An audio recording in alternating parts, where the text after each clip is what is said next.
Hello, I'm Tim from timclop.com, and tonight I wanted to do a lens review.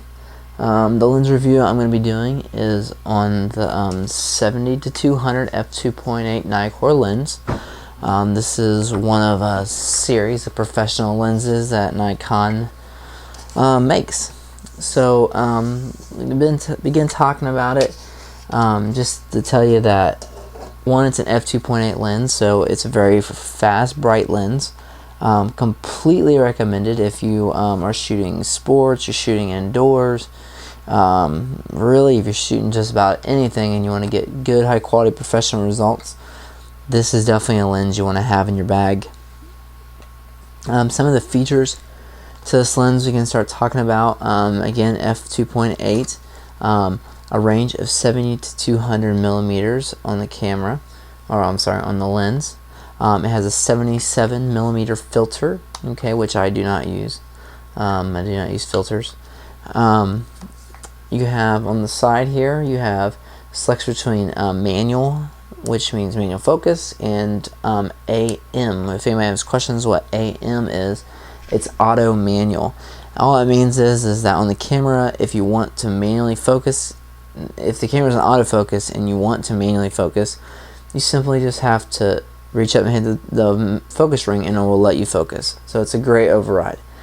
You have full and then affinity to 5 millimeters. And what that is telling you is if you know you're not going to shoot anything closer than 5 millimeters, it's going to be farther than 5 meters away. Then you flip it to that and your camera will zoom a little bit faster, and this is a little handy like on sports such as football, where they're out in the field a little bit and you're never really getting, you know, back to your 105 to 70 range.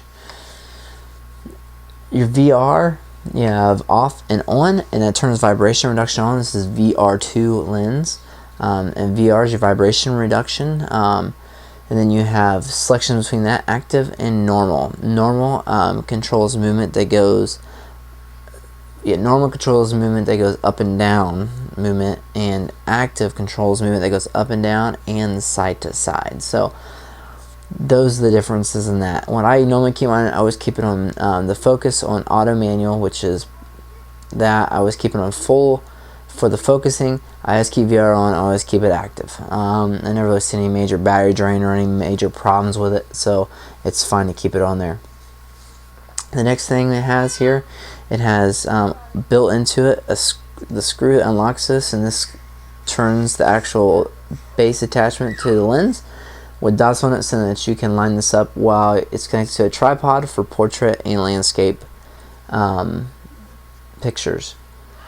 So this is for a full frame body, so keep in mind if you're placing on any camera that is DX, such as the Nikon D3000, the Nikon D300S, and everything in between, you are shooting crop sensor. So this lens is not a 7200 what's on those cameras. You're actually shooting at 105 by 300, so a lot of reach out of it.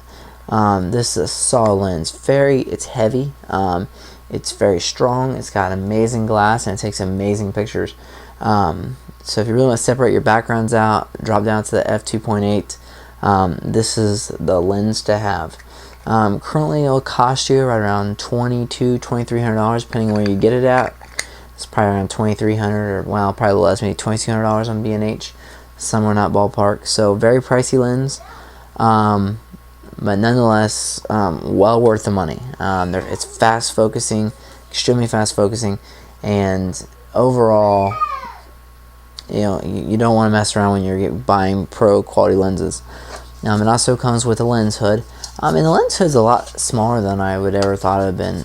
You know, the 24 to 70 has a very large hood, and I expect this one to have the same, but it didn't. I'm not completely sure why, but that is how I designed it. So it does come with the lens hood.